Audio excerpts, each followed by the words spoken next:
नमस्कार, मैं हूँ रूबी और आप सभी का स्वागत है दिन भर की खबरों में। चलिए आज की प्रमुख हेडलाइंस पर सबसे पहले एक नजर डालते हैं। विदेश मंत्री बोले हमने कभी न्यूक्लियर ब्लैकमेल नहीं किया। भारत में फिर लौटा कोरोना, दिल्ली में सरकार की एडवाइजरी जारी। राहुल गांधी आज जम्मू और कश्मीर दौरे पर, पाकिस्तानी गोलीबारी पीड़ित से मिलेंगे। पीएम मोदी की अध्यक्षता में आज नीति आयोग की बैठक, सभी राज्यों के मुख्यमंत्री होंगे शामिल। फ्लाइट के टेक ऑफ और लैंडिंग के समय खिड़कियां बंद रखने का आदेश। आंध्र प्रदेश में 600 करोड़ का घोटाला फर्जी कॉल सेंटर के जरिए ठगते थे। लैंड फॉर जॉब स्कैम में लालू यादव की बढ़ सकती है मुश्किलें। जापानी मंत्री को मजाक पड़ा भारी, मंत्री पद से देना पड़ा इस्तीफा। भारतीय डेलीगेशन के रूस पहुंचने से पहले यूक्रेन का हमला। ट्रंप की एप्पल कंपनी को भारत में फोन बनाने को लेकर फिर धमकी। एक बार फिर से आप सभी का दिन भर की खबरों में स्वागत है। खबरों में आगे बढ़ने से पहले आप सभी से रिक्वेस्ट है, अगर आप हमारे चैनल पर पहली बार आए हैं तो सब्सक्राइब करें और अगर फेसबुक पर देख रहे हैं तो फॉलो करें। चलिए खबरों को विस्तार से जानते हैं। विदेश मंत्री बोले हमने कभी न्यूक्लियर ब्लैकमेल नहीं किया। भारत के विदेश मंत्री एस जयशंकर जर्मनी के दौरे पर हैं। जयशंकर ने कहा कि भारत का आतंकवाद पर जीरो टॉलरेंस है। उन्होंने यह भी कहा कि पाकिस्तान से द्विपक्षीय तरीके से ही बात करेगा, इसमें कभी भी कोई कंफ्यूजन नहीं है। जयशंकर जर्मनी समेत 3 यूरोपीय देशों के दौरे पर है। इससे पहले भारत सरकार ने कहा है कि पाकिस्तान को फिर FATF की ग्रे लिस्ट में शामिल कराएंगे। इसके लिए FATF के साथ मिलकर मजबूत केस तैयार करेंगे।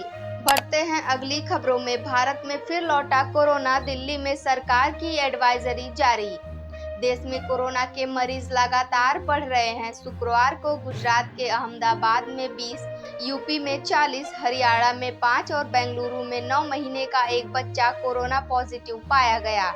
इस तरह देश में अब तक कोरोना के 312 एक्टिव केस हैं, जबकि इनमें से 2 की मौत भी हो चुकी है। वहीं दिल्ली सरकार ने कोविड-19 को लेकर एडवाइजरी जारी की। सरकार ने सभी अस्पतालों को कहा है कि वे बेड, ऑक्सीजन, दवाइयां और वैक्सीन की पूरी व्यवस्था रखें। दिल्ली के सभी अस्पतालों को निर्देश दिया गया है और अब तक कोरोना के मामले पाकिस्तान, चीन, थाईलैंड और सिंगापुर जैसे देशों में देखने को मिला। चलिए जानते हैं अगली खबरों को। राहुल गांधी आज जम्मू और कश्मीर दौरे पर, पाकिस्तानी गोलीबारी पीड़ित से मिलेंगे। राहुल गांधी आज जम्मू कश्मीर के पुंछ जाएंगे, जहां वे पाकिस्तानी गोलीबारी में मारे गए लोगों के परिवारों से मिलेंगे। कांग्रेस महासचिव जयराम रमेश के मुताबिक राहुल गांधी सुबह 10:30 बजे पुंछ पहुंचेंगे। 22 अप्रैल को हुए पहलगाम आतंकी हमले के बाद यह राहुल गांधी का दूसरा दौरा है। इससे पहले वे 25 अप्रैल को श्रीनगर पहुंचे थे, जहां उन्होंने सीएम उमर LG और घायलों से मुलाकात की थी।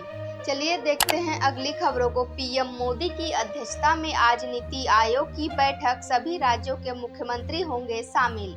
प्रधानमंत्री नरेंद्र मोदी शनिवार को नई दिल्ली के भारत मंडपम में नीति आयोग की 10वीं गवर्निंग काउंसिल की बैठक की अध्यक्षता करेंगे। इसमें सभी राज्यों और केंद्र शासित प्रदेशों के मुख्यमंत्री और उपराज्यपाल, केंद्रीय मंत्री और नीति आयोग के उपाध्यक्ष, सदस्य और CEO शामिल होंगे। नीति आयोग के टेस्टमैन के मुताबिक इस साल बैठक की थीम विकसित भारत के लिए विकसित राज्य है। बैठक में भारत को 2047 तक विकसित बनाने के लिए राज्यों की भूमिका पर जोर दिया जाएगा। केंद्र और राज्य सरकारों के बीच बेहतर समन्वय को लेकर भी चर्चा होगी। वहीं केंद्र सरकार राज्यों और केंद्र शासित प्रदेशों को देश के सामने मौजूद विकास से जुड़ी चुनौतियों के बारे में बताएगी। चलिए बढ़ते हैं अब अगली खबरों की तरफ। फ्लाइट के टेक ऑफ और लैंडिंग के समय खिड़कियां बंद रखने का आदेश। डिफेंस एरिया की सुरक्षा को देखते हुए भारत सरकार ने फ्लाइट के टेक ऑफ और लैंडिंग के वक्त खिड़कियां बंद रखने का आदेश दिया। यह आदेश Directorate General of Civil Aviation की तरफ से जारी किया गया। आदेश के मुताबिक पैसेंजर्स के फोटो खींचने और वीडियो बनाने पर भी बैन रहेगा। यह नियम देश के उन 4 डिफेंस एयरपोर्ट पर लागू होगा जिनका इस्तेमाल कॉमर्शियल फ्लाइट के लिए होता है। इसमें अमृतसर, जम्मू, श्रीनगर और जैसलमेर एयरपोर्ट शामिल हैं। आज की अगली खबरों में जानेंगे, आंध्र प्रदेश में 600 करोड़ का घोटाला फर्जी कॉल सेंटर के जरिए ठगते थे।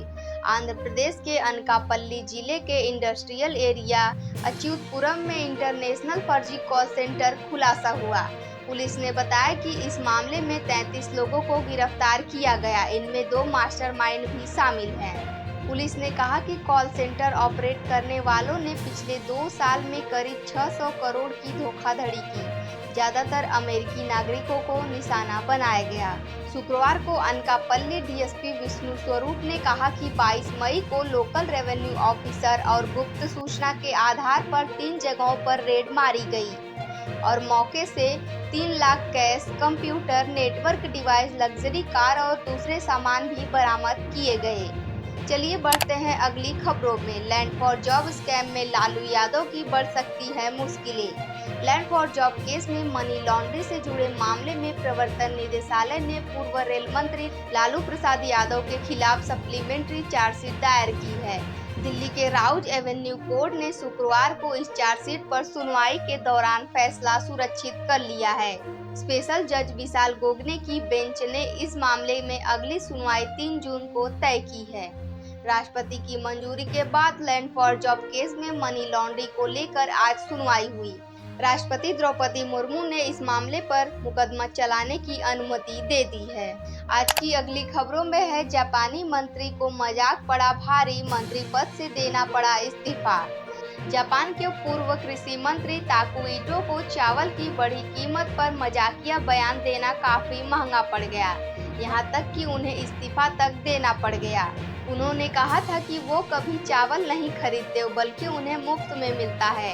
इस बयान के बाद महंगाई से जूझ रही जनता का गुस्सा भड़क गया।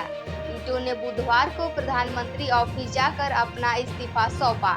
इस इस्तीफे के बाद प्रधानमंत्री शिगेरू इशिबा पर भी महंगाई कम करने का दबाव भी ज्यादा हो गया है।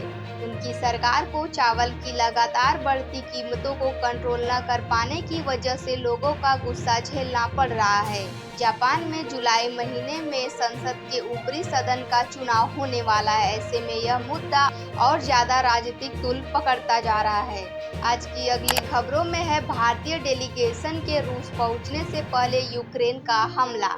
रूस की राजधानी मास्को गए भारतीय प्रतिनिधि मंडल का विमान गुरुवार को 40 मिनट तक आसमान में चक्कर काटता रहा। दरअसल मास्को के आसमान में यूक्रेन के ड्रोन मौजूद थे।